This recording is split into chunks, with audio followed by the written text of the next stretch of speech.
Welcome to Zealots at the Gate, a podcast of Comment Magazine. I'm Matthew Kaming. I'm Shadi Hamid. Together we research politics, religion, and the future of democracy at Fuller Seminary's Mao Institute of Faith and Public Life. We are writing a book together. This podcast represents an informal space where we can talk about how to live with deep difference. Thanks so much for joining us.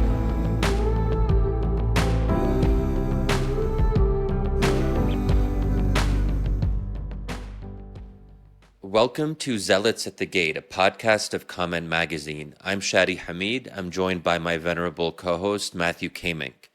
Together, we research politics, religion, and the future of democracy at Fuller Seminary's Mao Institute of Faith and Public Life.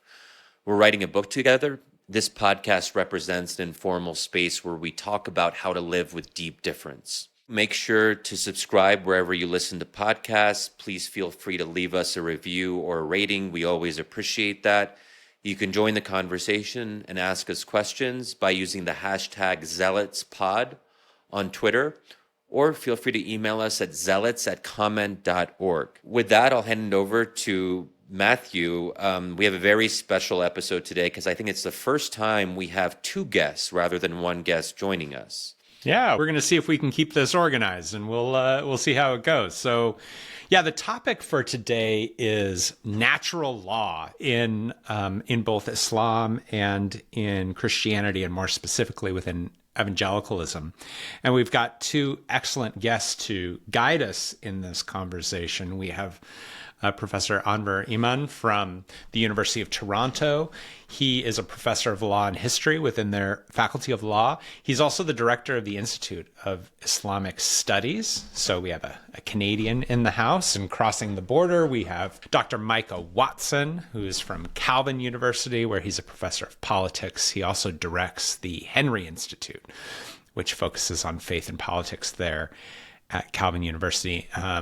And Micah is also the co-author of a brand new book on natural law called Hopeful Realism. I've got it right here. Well, first of all, welcome, gentlemen. It's great to have you both. Thanks for having us. Here. So the topic today is natural law. And really, for those of us who are new to this topic, of course, where we want to start off with, which is a basic definition or a basic understanding of what this is. And I don't want to start with the assumption that actually Muslims and Christians agree on this. And in fact, Muslims and Christians, I would imagine, disagree with one another exactly on what natural law is and how useful it is. But I wonder if we might start with Micah Watson. Micah, can you talk us through just a little bit of a basic understanding, maybe if you have a story that gives us a basic understanding of how an evangelical might come to this belief in natural law and how it might be used? Yeah, thanks. And thanks. I just want to echo my gratitude to be here and be part of this conversation. I think it's really important. So grateful for this podcast, grateful for all of you letting me join you. So I think one way that an evangelical Christian might get at the idea of natural law is thinking about a couple things. One is very straightforward idea of just how are we supposed to live? Is there a blueprint for human nature or a way that human beings flourish? And two, how do we do that with others who may not share our religious convictions? They may share some moral convictions, and they may differ on some moral convictions. And how do we have access to that blueprint or that way of figuring out how we can flourish and live together? So, in terms of an entry point, there's a lot of natural law stuff out there. There's a lot of confusing debates. My entry point for my students is Martin Luther King Jr.'s letter from a Birmingham jail. And in that, I won't spend too much time on that, but in that, he basically answers the charge, hey, you guys say we should obey Brown v. Board and we should listen to the law, and yet here you are in jail because you've broken a law for a parade permit. And he basically quotes Augustine and Aquinas, two of these kind of giants of Christian thought, with the statement that an unjust law is no law at all. And then he goes forward with the question, how do we determine what's an unjust law and a just law? And he basically says an unjust law is that which impedes human flourishing, and a just law is one that encourages it. So I think for evangelical Christians, and I think this could be shared even outside that tribe, if you like, natural law basically posits two things. One, there is a way that human beings can flourish, And there are ways that we can not flourish and actually damage ourselves. Just like if you put milk into a gas tank, that car is not going to run very well. So in the same way, if you act in certain ways as a human being, you're not going to flourish very well. So one is just there is a way for us to flourish. And the second aspect of natural law is human beings as such can know that. As Christians, we believe the Bible is God's revelation to us, and in that he will give us a lot as to that blueprint or instructions or an owner's manual, if you will. But the scriptures talk about even folks outside of the Bible, outside of Christianity, having access to truth about how we can live. And so that shared access is really important if we're going to be sharing a society with folks who don't share our faith. Yeah, so before I jump over to Dr. Emon to hear about the Islamic side of this discourse, I wonder if you might start out with just a few biblical scriptures that you would point to sort of ground this understanding of a natural moral law that sort of touches all human beings. Yeah, I think there's quite a few in what we call the Old Testament, the Hebrew scriptures, and there's quite a few in the Christian scriptures, the New Testament as well. Romans chapter 1 and 2, Paul there talks about everyone being able to know God by what he has done. There's a certain knowledge there. And I hesitate to say this because I know, Matt, you are an actual theologian, and I'm in the politics department, so I'll welcome your help on this. Jesus says, you who are evil know how to give good gifts to your children. Let your light shine before men that they may see your good deeds and praise your Father in heaven. That's a witnessing passage. And it's implying that even folks who see Christians' good deeds can know what good is and recognize, there's something there that I should find attractive. How can they do that if the only way to know what's good is through direct Christian witness? In the Old Testament, there's just scores of passages. Every time the prophets are sent out to a non-Jewish audience and telling them to repent. Think about Jonah going to Nineveh. They don't say, hey, we didn't get the Torah. We don't have this Mosaic law, so we can't be doing anything wrong. No, they know that they have done something wrong and can do better because the law is written in their heart. So, or the other example I'll end with is when Cain is kicked out of the garden and he's going to have to wander. He says to God, anyone who sees me and knows that I killed my brother is not going to like me. That's going to be hard for me, which implies, this is obviously way before the Mosaic law, that human beings as such can know that murdering your brother is wrong, and they're going to give him a hard time about it. So I actually think that the scriptures presuppose that human beings made in the image of God, image bearers, imago Dei, part of what that means is access to some level of knowledge. Hey, there's good things that we can do to live well, and there's ways that we can mistreat ourselves and each other, and we can know some of that. Yeah, thank you very much. Yeah, this idea that God's law is somehow written on our heart and it haunts us. You can try to suppress it, but we have this sort of moral conscience that certain things are right and wrong. Okay, so over to you, Dr. Emon.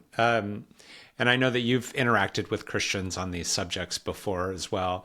How do you typically start by maybe talking about the ways in which Christian and Muslim understandings intersect or diverge? Help us understand from the Muslim side how you all have historically approached this question of natural law.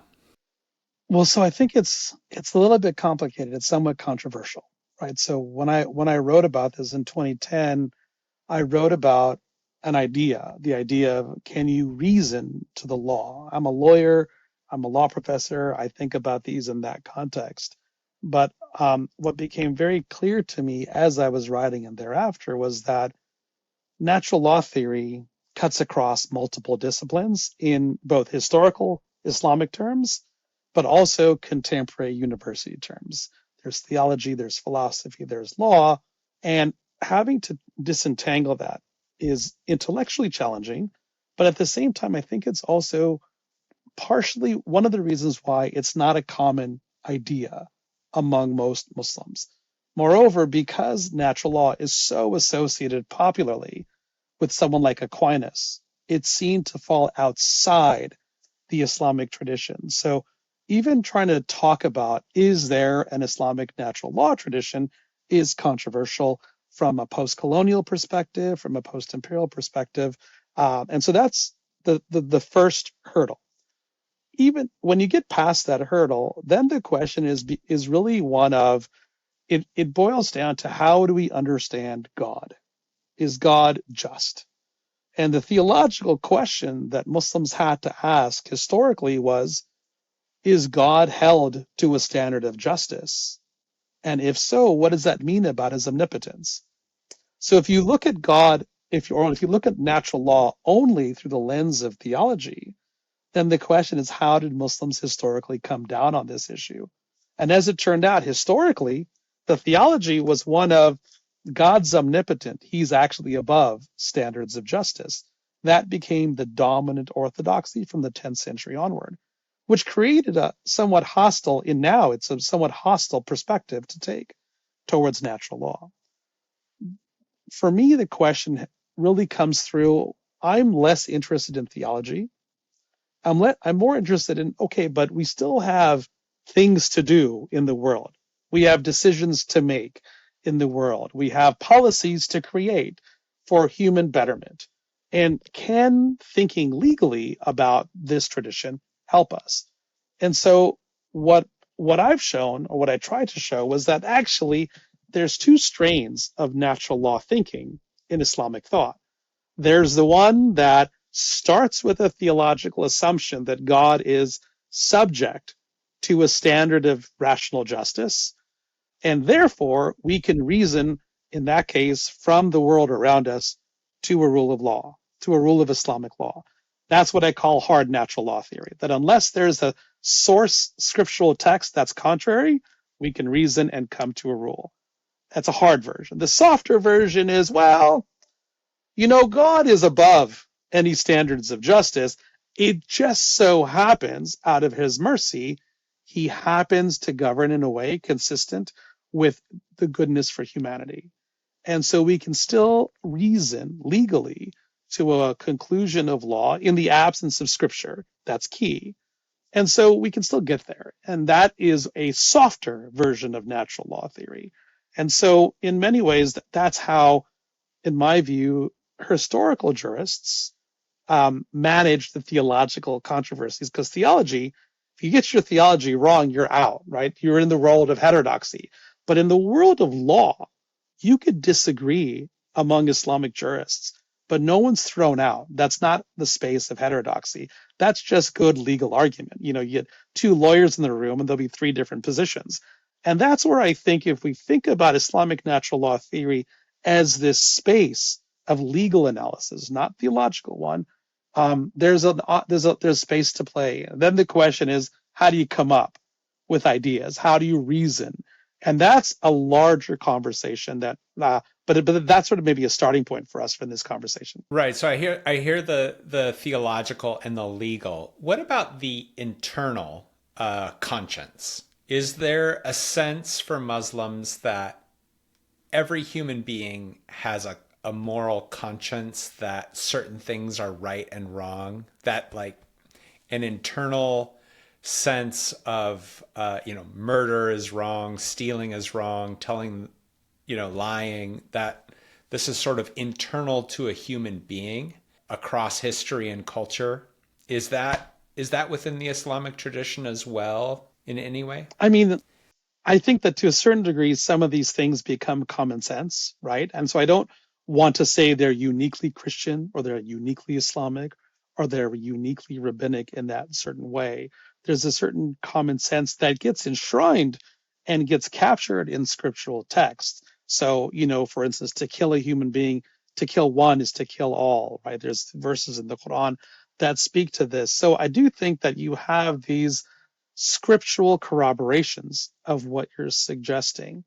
But I also, want to be mindful that, natural law, at least in the Islamic context, when we think about it from a legal perspective, a lot of it is trying to balance what I think subjectively is true versus the larger purposes of law.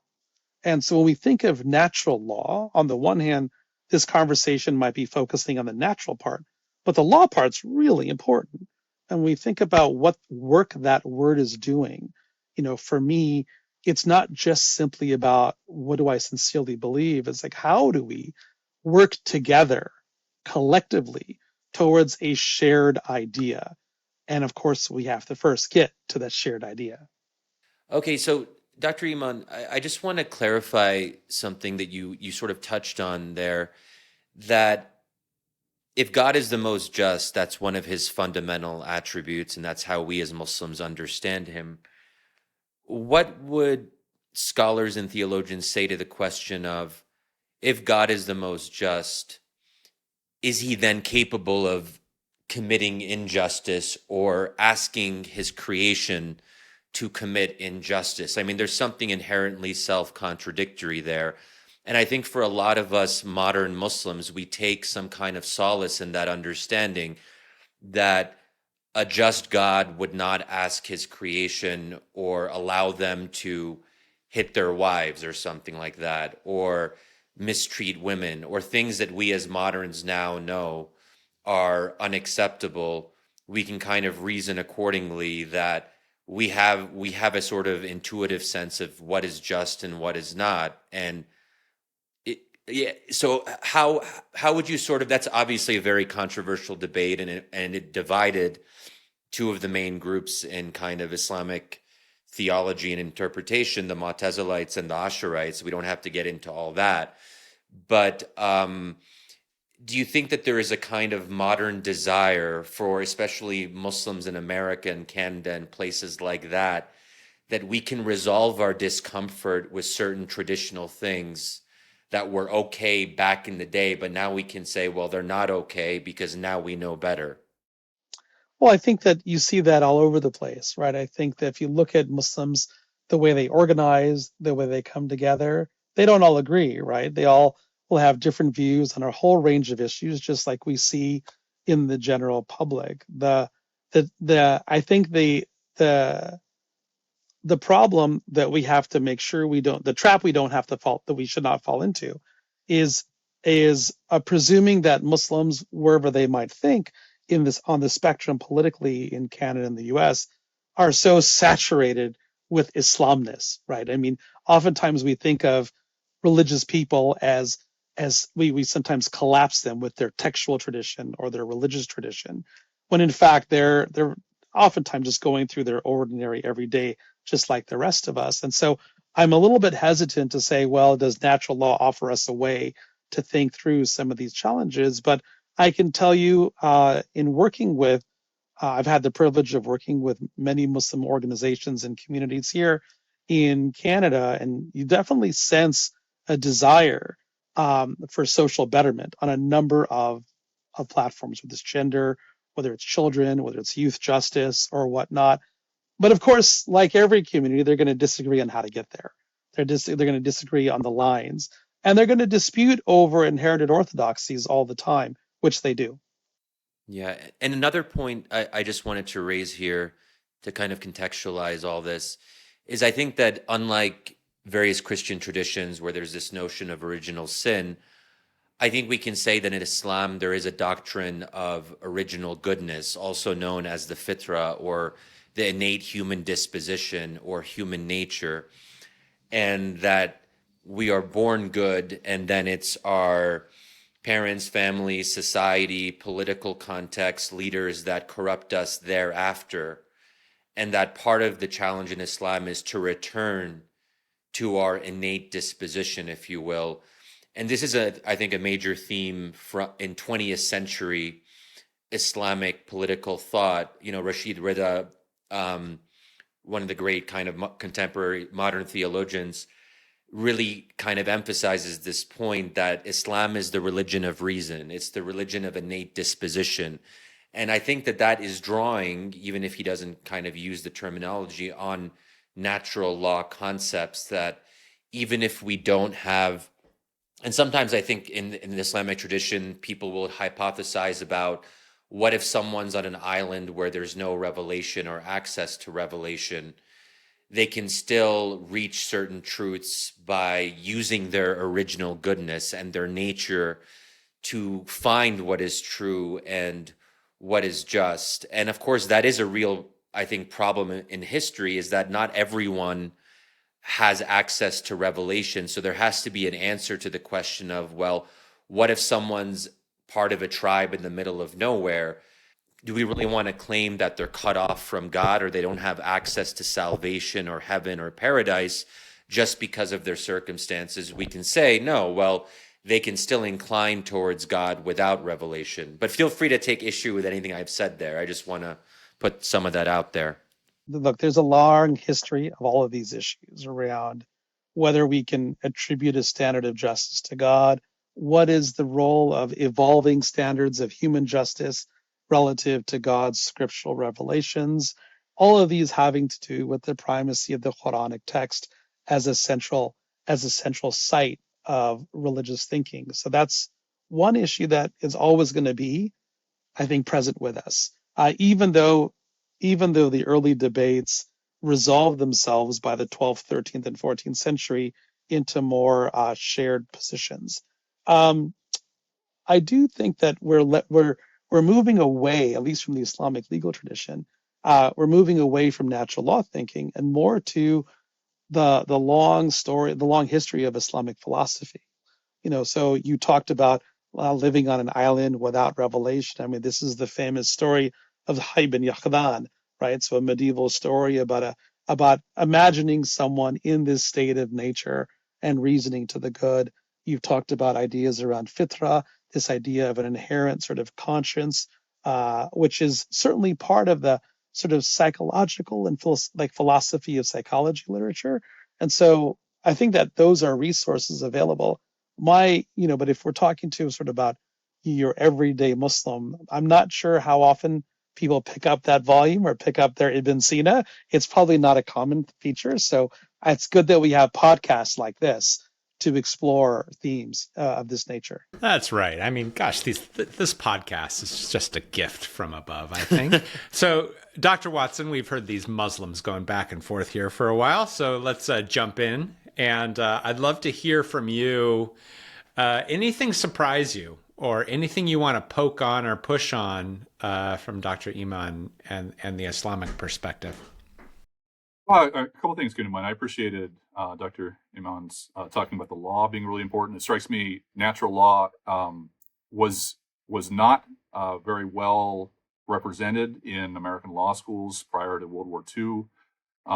Legal positivism really held sway, which is the idea that law is, it's almost a voluntarist approach to what law is from a human perspective that would match the voluntarist perspective of God just saying what the law is and changing his mind.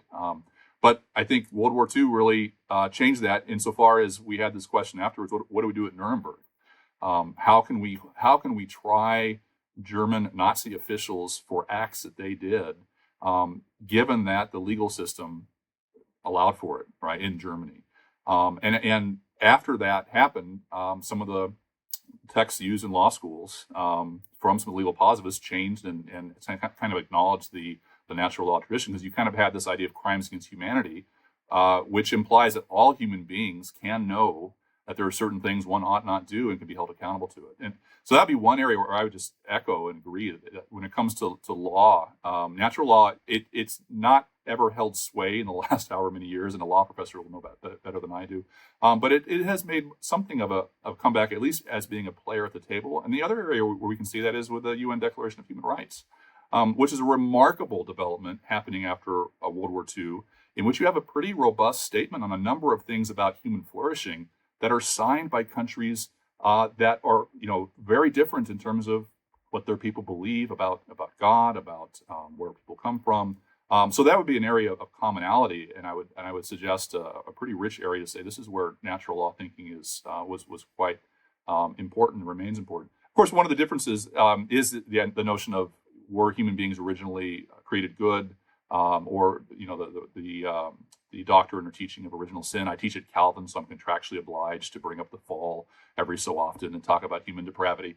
And I do think that may be an area of some commonality, insofar as the Christian tradition is that Adam and Eve were good at first, and then fell, and we've all inherited that. But then there is also that inheritance of sin, of fallenness, that's always baked in, such that it would temper our hopes for what we think natural law might be able to do. So that's one of the kind of the key points of the book that I've been a part of recently, Matt, you so kindly mentioned, which is we do think that natural law as a concept, as a reality, as a truth, can give people from different backgrounds, Muslims and Christians and secular folks and Hindus, a way to talk about what it looks like to live well in their community. I live in Michigan, not far away is Flint, and massive water crisis there in the last few years. We can all agree human beings need that physical good to survive. So I would say that's an area where there's some room for some good back and forth about what human beings are really like. Is that fallenness baked in such that we're not going to quite get past that on this side of the eschaton, or I should say on this side of heaven? Or is that something that if we did progress enough with society that we could kind of get past some of those? I think that'd be an area of fruitful disagreement, perhaps. I'd be curious for Dr. Emon, from a Muslim perspective, how do you view the question of fallenness and inherited sin and human depravity? What would you say? How would you describe the Islamic Orthodox position on, falling from grace, so to speak? And I think, another interesting thing is that Muslims in the West, I think, we take on some of this language and we use it in everyday discussion because we're part of a Christianity-infused society. So we'll just say things like, oh, fall from grace, and we don't really think about where exactly that's coming from, theologically or scripturally. But yeah, tell us a little bit about fallenness from an Islamic perspective. Yeah, and just to kind of add to that question, so within Christianity, one of our challenges is this belief that sin sort of covers our eyes, or it dulls our senses, and it dulls our conscience. So we can create a sense of noise, of moral noise, where we cannot hear God's law, or we obfuscate God's law. And so we become numb to what God wants for us, or how God has designed us. And so, yeah, there might be a natural law, but we're going to disagree, or we're going to twist that because of our evilness. I too am curious of a sort of Muslim reaction to that understanding of human corruption and the corruption of human reason. Well, so, this is an interesting question. I actually have never thought about specifically the Christian doctrine of the fall from grace. But one way to approach it from the Islamic tradition is to think about sin and the nature of sin. And one of the ways that I understand it, and again, I'm coming at it from a legal perspective, right? So I'm not so much philosophical or theological, but what has fascinated me is the way in which the law, like if you pick up a book of Islamic law, it starts with purification rituals. Then it goes to the rules on prayer. Then it goes to the rules on charity giving, or fasting, and so on and so forth. These core pillars, and these are not things that we in the secular West would call law. We would call them ritual. But they read and are articulated in a manner consistent with the same book, but the chapters on contracts or personal injury or the criminal law or judicial procedure. And so when we think about the scope and scale, what we have is these are the guidelines. Departure from them is a path to sin. And so one of the things that I think is important, because we've talked about conscience, we've talked about internal fitra, but I want to emphasize in the Islamic tradition, and the late Sabah Mahmood really emphasized this in her work on piety, is that actually we have a tendency in given sort of our Christian inheritances in the Latin West, so in North America and Europe, that we tend to think inward and find sincerity internally, which then translates into our external acts. Her argument was actually performance of ritual practice is how you cultivate the soul. So it's outside in. And she wanted to subvert this tendency that she thought was certainly part of a larger Christian inheritance around sincerity and belief, as if that is the site of sincerity. Now, she's working ethnographically with a select group of women in Egypt, but one of the things that I think helps us think through this challenge is that we have a huge tradition in which we have traditions from the prophet, however problematic they might be, but his practice becomes a model of what one should aspire to be. You have legal traditions that identify doctrinally what does it mean to perform the rituals of religion appropriately. And then you have the easy move into what we would call more formal law-like behavior. And so this external framework creates a practice-oriented approach, conformity with which contributes to the cultivation of the soul internally. And so I would want to look at it in that sort of dynamic way, and just reverse the polarity um, with respect to what we've talked about in the Christian context. Yeah, I think this is really important. This kind of Protestant conception that faith, internal faith, is the first step, justified by faith alone. Kind of contrast with good works, to kind of oversimplify. But I think there is this sense in Islam. But I think I'm also starting to hear it from some converts to Christianity, and specifically Catholicism, is that even if you don't believe everything about Catholic doctrine, you can act as if you believe. And you do the ritual, you do the work, so to speak, you participate in community, and then perhaps God can open up your heart to kind of the full spectrum of belief. So I think that goes nicely along with Sabah Mahmood's idea of outside in rather than inside out. It's like the medicine can work if you take it, even if you're not consciously making the medicine work. Or another way of putting it is fake it till you make it. Yeah, that's yes, indeed. To be fair, I think all of us have challenges where our belief may not, on maybe specific issues or kind of doctrinal debates, might not be as strong as we want them to be, but that shouldn't keep us from necessarily doing the ritual. So we shouldn't say, well, oh, I had this doubt today, therefore I'm not going to do my daily 5 prayers. No, you still do the daily 5 prayers. And then this idea that you always have to meet God halfway. You have to, you have to run to him for him to be able to kind of like run to you and kind of absorb you into his grace and mercy, if you will.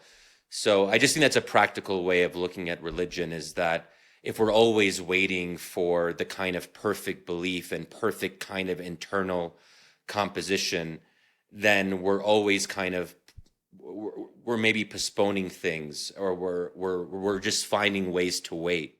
I want to try to pivot this into politics, contemporary politics for a moment here. I'll start with Dr. Watson, then switch over to Dr. Emon. So we're living in a moment of tribal politics, of tribalism. And one of the ways that Shadi talks about is politics is very existential. So political debates are less over policy and marginal tax rates and, the specific design of healthcare. It's really over conflicts over ways of life, and a belief that if this person is elected, my people are in danger, that my way of life is in danger. This election is existential, or sort of, here in the United States, right? This is the most important election of our lifetime. And maybe this is the last election. Like, this is your last chance. And so in this time, my question for both of you is, in this time of polarization, in this time of tribes and tribalism, what is natural law for? And what do you see the voice of natural law being in this particular moment of deep division and demonization? What can an attentiveness to law and lawfulness offer? So why do you continue to write and speak about these things in this particular moment? And also, if you could speak specifically as an evangelical, like within your own evangelical community, and all the ways that American evangelicals contribute to peace and understanding and gracious. Yeah, we're in a good moment. Yeah. Yeah, I think evangelicalism, and I'm just so grateful we have not had to get into the definitional morass of figuring out what that is. But it is something, it's rather convoluted, particularly politically, to the point where people mean by it now effectively someone's a supporter of a certain political figure that I won't name, right? So, Princeton University had for decades a Princeton Evangelical Fellowship, and they had to change the name to Princeton Christian Fellowship because everyone heard it thought it was a MAGA outfit recently. So the term has certainly become less than helpful. Evangelicals, unlike our Catholic friends, we don't have a magisterium. We don't have a place you can go and say, here's the position and here's what we believe. Even if not everyone follows it, at least there's this clear answer.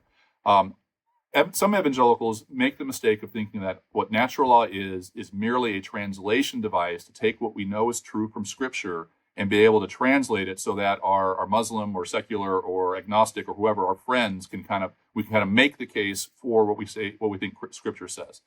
And I actually think that the main reason that evangelicals should care about natural law is because it points to a reality about who we are as human beings that makes living together well, or at least better than we otherwise would, possible. So when it comes to, the Apostle Paul says, as far as it is up to you, live at peace with everyone. Well, how do we do that? How do we do that if we have this tribalistic moment where we are tempted to say, evangelicals in particular, this country has changed so much, and my particular tribe is now threatened by this, that, or the other. And I think what natural law can do, along with what we believe to be divine law, right, coupled with those things. I wouldn't want to say natural law by itself does much of anything, but when people of sincere religious conviction, who believe that others outside of their faith can have some knowledge of the good, such that we can partner on common projects. In Michigan, there's conservative Christians and conservative Muslims are both resistant to some of the what we would call the excesses of the LGBTQ movement. There's a commonality there. The religious reasoning there is different, but the political and the moral, there's the commonality there. And then hopefully there's also, in that political difference, also recognition that even folks we disagree with on the other side of this issue deserve respect, dignity, and have a standing as fellow citizens that we interact with well. Anyway, so I guess I would say natural law is important because it gives us a way to interact with others who we disagree with on some things, but we can agree with on what it looks like to live well, or share a community well, or share a common political space well. And I also share personally, for me, growing up, I did not think much of, didn't give a lot of thought to what it looked like to share my country with Muslims or from other folks. And then as I got into school and grad school, that became more of a reality. One of the most moving things for me was seeing a photo of a grave in Arlington of a soldier who had died in the American military. It didn't have a Star of David or a cross, right? It indicated this was a Muslim American who'd given his life for his country. And for me, that said, there's, as different as we might be on some important things, there's some things clearly that we have in common if we both can buy into our country together in certain ways. The LGBTQ example, I think, is an interesting one because I think it points to some of the limits of natural law reasoning. Because you talked earlier about human flourishing, and that if we can only kind of find common ground through this idea of human flourishing, and there's this kind of standard that if something contributes to human flourishing, good. If it doesn't contribute to human flourishing, bad. But part of the problem in a very divided society like ours, or where the divides are foundational, is that we no longer agree on what human flourishing even is. So one person's human flourishing is another person's decadence. And I think that we, in that sense, we don't really have shared moral truths anymore, or it's very hard to get to them. So when people talk about trying to find common ground and a common vision, it seems somewhat almost impossible to come to a conception of the common good when our starting premises and first principles are so divergent.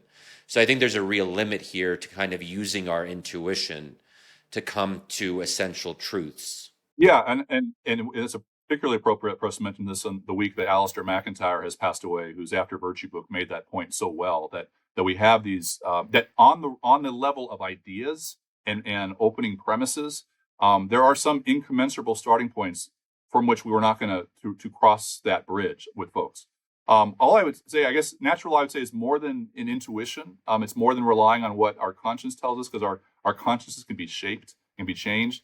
And if we were to go back to, when I mentioned the letter from Birmingham jail, we would say natural law had teachings about what it looks like to be human and why race should not be a basis of discrimination.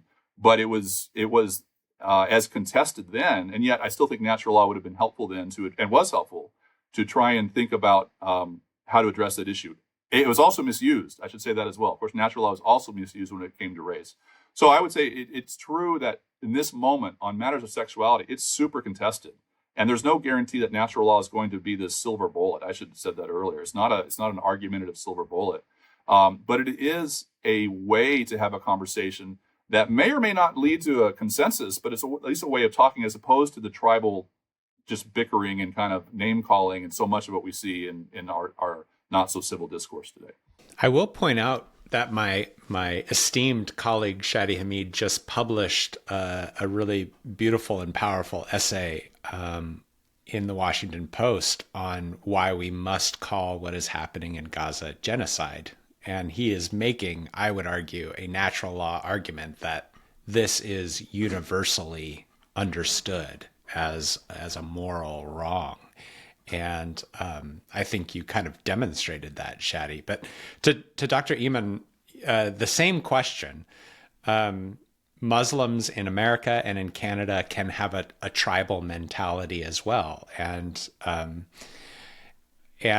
wonder if you might talk about what might the gift of natural law be for the Islamic community in North America as they think about engaging with non-Muslims around these kinds of things. Well, I mean, so I'm also a historian. So one of the things that I can't ignore is that someone like Ibn Khaldun, writing in the Islamic tradition, a kind of early form of sociologist, he identified tribalism as a core organizational feature of all societies. And if I take him seriously, I want to suggest that the tribalism that we're seeing now is not any different than the tribalisms we've always seen. It's just the scale is different. It's more local. Before it was the Cold War, that seemed bigger. We have the War on Terror, also a tribalism. The problem, though, is that every tribe wants to use their version of the truth to then control state resources. That's the distinction, right? It's like, I want to take my truth and control what state resources are, how they get deployed, and who they benefit, and which tribes get it, right? And I think it's that piece about the resources of the state, competing for the resources of the state, is where we need to think about what natural law can do. And to me, we remember in the Islamic tradition, natural law was controversial and still controversial, because it's the idea of being able to articulate a rule of God where God has not spoken. And what made people nervous, and I think still makes people very nervous about that, is who am I to articulate a rule of God? And when you look at the way medieval jurists who embraced natural law, the way they would do it, they would argue very carefully. It's the discipline, it's the rigor, it's the proof. And I would actually say that whether it's natural law or something else, we've lost in a lot of political discourse a commitment to rigor, a commitment to discipline. Truthiness prevails, alternative facts prevail. We're now using these sorts of ideas now as if they're real things. And now I'm more interested in the latest tweet by a president than a policy paper from the Congressional Research Service. And I think we just have to decide if we want to be disciplined or not. Natural law, at least as a legal process, is a disciplined mode of reasoning. And that discipline is hard. It's a lot of work. I'm not sure if people are up for that kind of work. I think a lot of really good people are. And that's the kind of work that I think natural law allows us to pursue. Whether it's for Muslims or Christians, but natural law as an idea is really about discipline. Oh, that's what. So I bet all money in my pockets, Dr. Watson has something to say about that internal concern about speaking for God and that desire for reverence for God's freedom. What does that look like in the Christian tradition in terms of the resistance that you sense or just historically about declaring this is God's law and I have it in my hands? There's a great one of my favorite pieces by one of my heroes is C.S. Lewis, and he has a piece called a meditation on the third commandment. The third commandment is not to take, is in his, as he understands, not to take the Lord's name in vain. And so when anyone says, "Thus saith the Lord," about a prudential political matter, right? We need a bicameral legislature, or the tax rate should be 30%, and this is what God would have us do.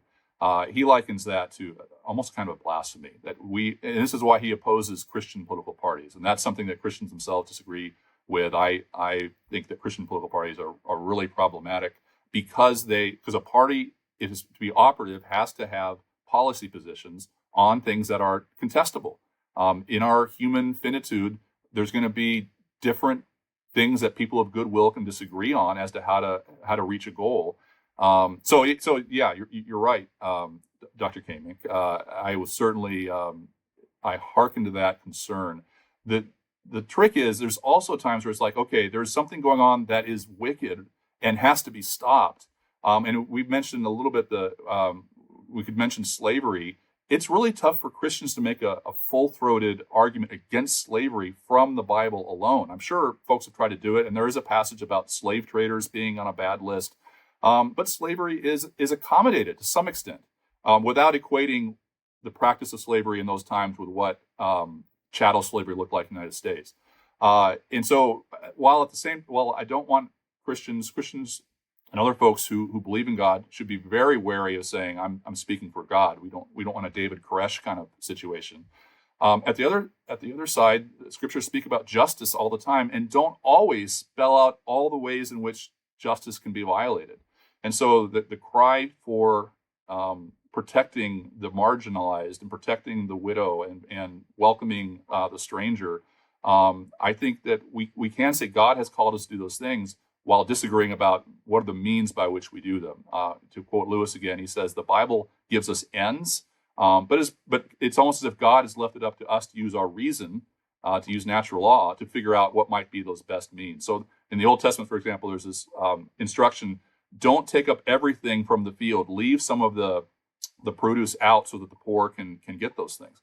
Well, if you live in an urban society, that instruction doesn't make a lot of sense. And yet the motive, the moral, the end of caring for the least of these, of caring for the poor, strikes me that is what God would have us do, and we should say so, while leaving room to debate what's the best way we can try and care for those who need help. Yeah, at this point, I want to bring up an interesting example of how some of this can play out in modern politics. And then, Dr. Emon, I'd be curious how you would respond that during the Arab Spring, when Islamist political parties were briefly in power in a variety of countries, including in Egypt, it was interesting to see how they were able to shift on things that seemed somewhat, at least to some people, settled in Islamic law, and how they were, because the political context was changing, they were able to change their position on the law in short order. And one of the examples was the prohibition on interest or usury, and how generally Islamist parties have been against anything that kind of smacks of, interest-bearing loans and that sort of thing. But some of these parties were able to make kind of innovative argument that loans from the IMF and the World Bank and other international organizations could be justified in the name of the general interest or the general welfare, known in Arabic as maslaha. And so it's interesting that how you can use a kind of focus on objectives, like what is good for the ummah, what is good for society, and you can be very pragmatic and then change a law or a ruling accordingly. Now, this obviously opened up some of these groups to a lot of criticism that they're very They'll just do whatever is in their own self-interest, and they'll then retroactively find an Islamic justification for it. But I wanted to use this example to get to, I think, two tools in the Islamic toolbox that are natural law adjacent, which is what I just mentioned, the idea of the general interest or the public welfare, and also this idea of the maqasid of the Sharia, or the objectives of the Sharia, that a law or a ruling in the Islamic tradition should serve one of five objectives, and the five are religion, life, intellect, lineage, and property. So in other words, each law, it can't just be this kind of disembodied law. You have to show how it's tied to these broader objectives. So with that as some background, I'm curious, Dr. Emon, if you can help us understand these two ideas of public welfare and the objectives of the Sharia. So in the beginning of the conversation, I talked about hard and soft natural law theorists, right? The ones who wanted to maintain God's omnipotence, created a workaround regarding natural law, making it more soft. Those are the same folks that also came up with a methodology. They came up with when I do need to reason to the law, how do I do it? And they're the ones that came up with this maqasid idea. So maqasid is an Arabic word. It refers to general purposes or principles or objectives. In this case, objectives of the law. There's the five that Shadi has mentioned. And key to the methodology they created was ranking public values or public welfare in order of necessity, need, or sort of more edificatory. And they would say, look, if we can find a public value that fulfills one of these five purposes and it's necessary, then we can use our soft natural law theory to rule in favor of it. And so that's the framework. So I wouldn't even say it's adjacent to natural law. It's actually deep within. It becomes the methodology of soft natural law theorists. So that's number one. Historically, it was actually meant to limit and narrow the scope of reasoning.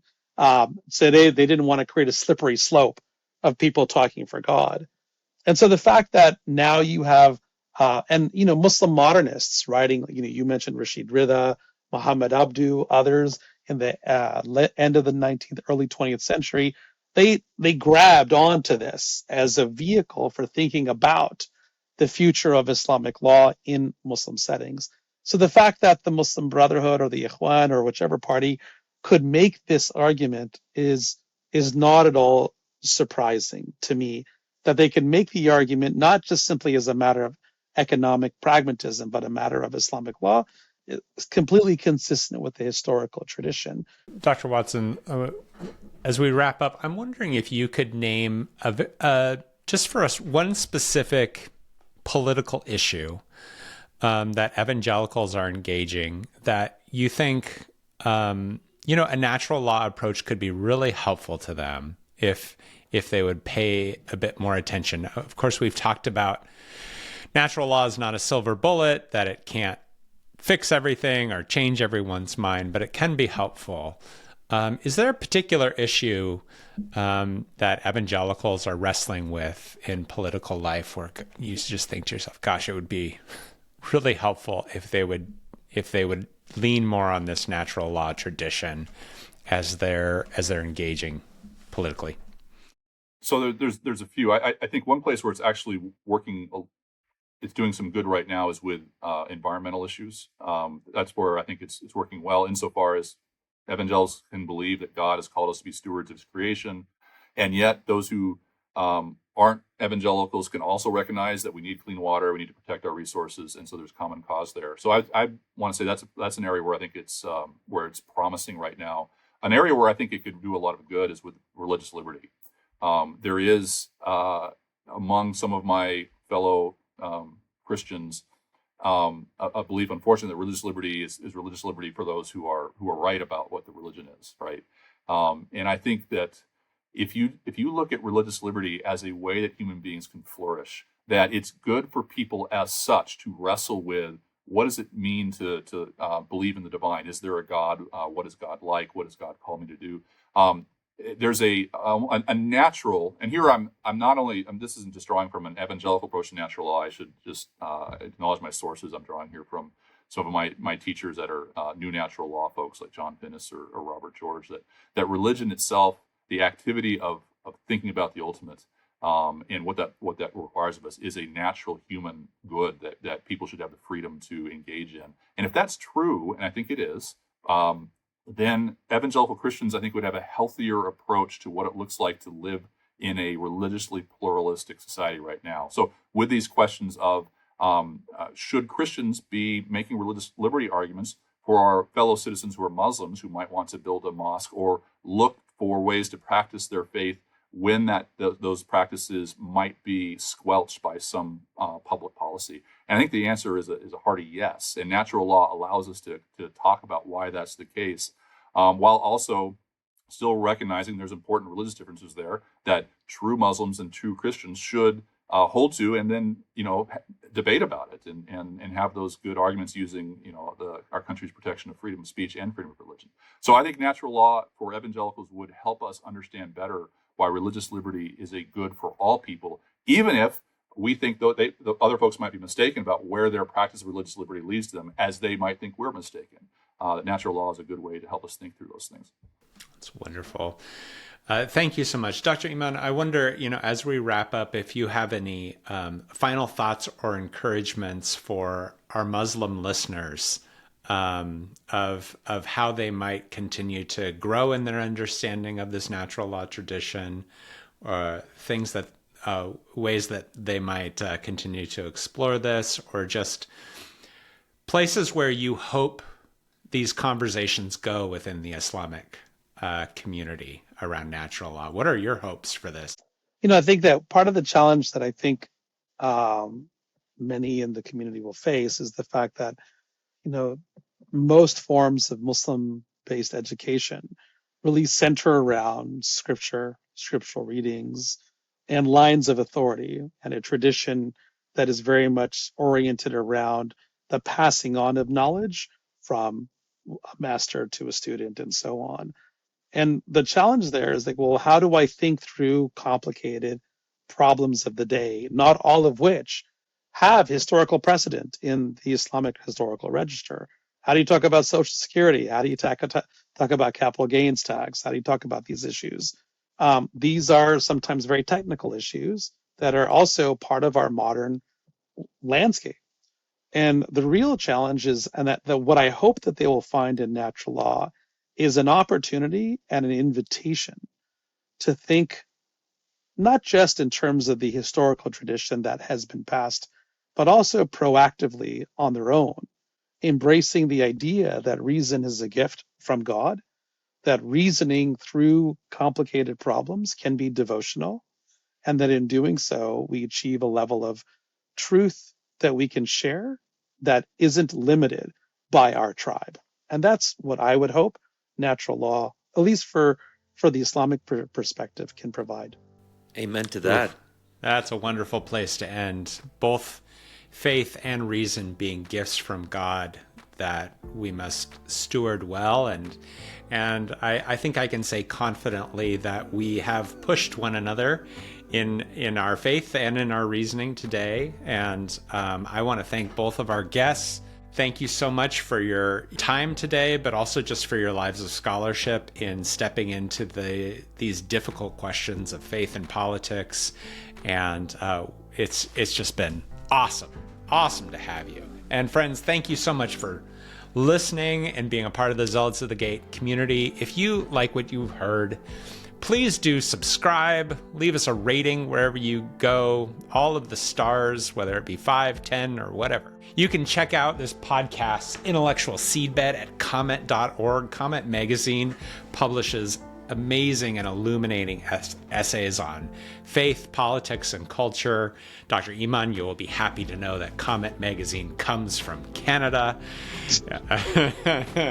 And hey, Shadi and I would love to hear from you, so you can connect with us over at Twitter at Shadi Hamid or at Matthew Kamink.